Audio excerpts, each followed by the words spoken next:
Okay. Yes. Thank you, sir. Sir, it is a momentous day in the history of our Parliament. It was a historic day that this House, which witnessed our freedom struggle, witnessed India's tryst with destiny, witnessed the creation of the Indian Constitution, and is now witnessing as we are bidding adieu to this great House, sir. As members of Parliament, we have dedicated ourselves to serving our beloved nation.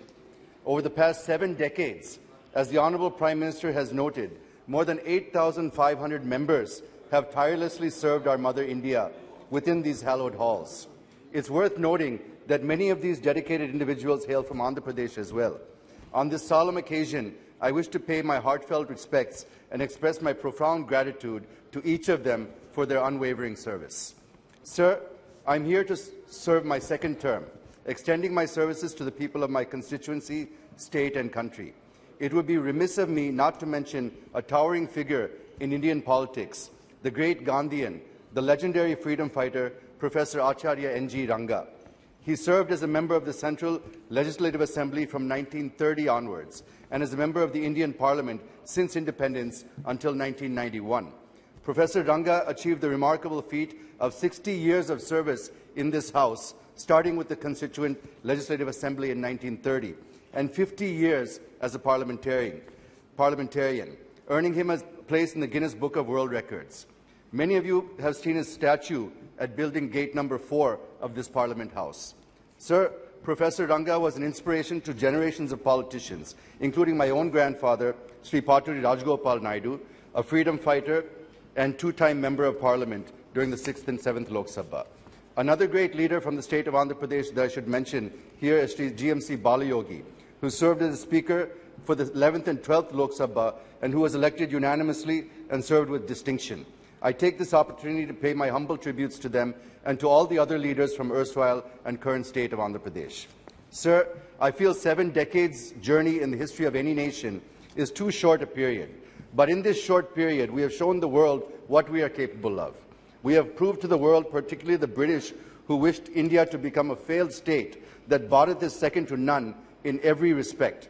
We have proved and demonstrated to the world, the recent example being the G20 summit, that India's civilization, culture, philosophy, and more than anything else, the concept of Vasudhaiva Kutumbakam cannot be destroyed.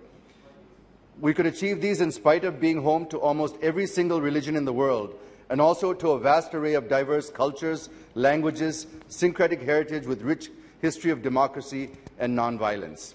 Sir, today's occasion is not to score brownie points. Today's occasion, I feel, is to remember our achievements, successes, experiences, and where we have faltered, and address them through the current discussion. It is also our duty to express what lessons that we have learned from our past mistakes and give inputs for making this country great again. Sir, as Modi ji rightly says, that every government, every PM contributed towards the growth, progress and development of the country. The degree of pace, commitment and resolve might be different, but everyone contributed whatever they could for the sake of the country. So on this historic occasion, I remember all those great leaders, and I pay tributes on behalf of my Telugu Desam party and on my own behalf. But I would also like to highlight that it was during this period that the bifurcation of Andhra Pradesh was enacted. Sir, this Parliament, as the Honourable Prime Minister said in the morning, is a sacred institution, and whatever promise it makes will be sacrosanct. But the commitments made in the AP Reorganisation Act and on this floor are yet to be fulfilled, sir.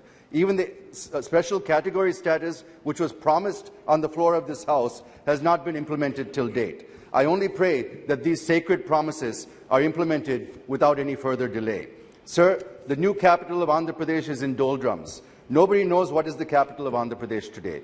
The farmers of Amaravati, who have been given more than 33,000 acres of land, are on a dharna for nearly 4 years. I wish and pray that Amaravati will remain as the sole capital of AP and that Government of India should intervene and do the needful in this regard. Sir, from 2014, under the leadership of Honourable Prime Minister Sri Narendra Modi ji, there have been many initiatives that have been introduced aimed at making India Atmanirbhar and positioning it as a global power. Of the many achievements over the past 9 years, I would rate financial inclusion through Jan Dhan Yojana as the most successful achievement, which helped inclusive growth and reduced corruption, which otherwise, as per Sri Rajiv Gandhi, only 15 paisa used to reach the beneficiary. Yes, Jaydev Galla ji. Sir, just give me Please. few more minutes, sir. There are some very important points I want to make.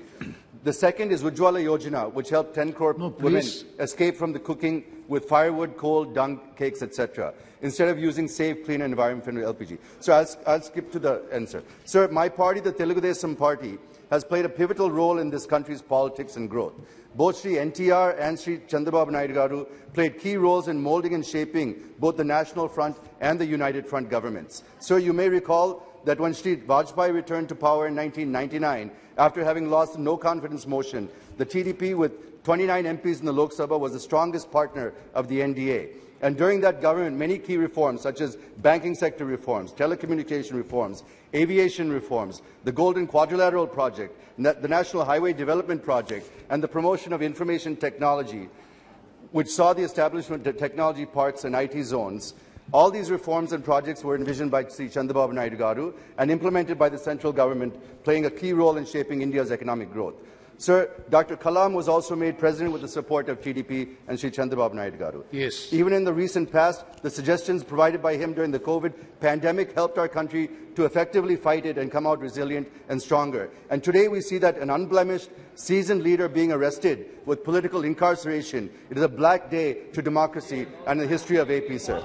I wish to bring to the notice of the Honourable Prime Minister and the Honourable Home Minister how law is blatantly violated, cleverly twisted and maliciously tweaked to achieve political vendetta by arresting Sri Chandrababu Garu. Sir, 2 minutes, I'll finish, sir. No. The main allegation in the case that 10% share of the state government, which comes to about 371 crores, for the purpose of skill development, had been released to the project implementation companies and was swindled through shell companies.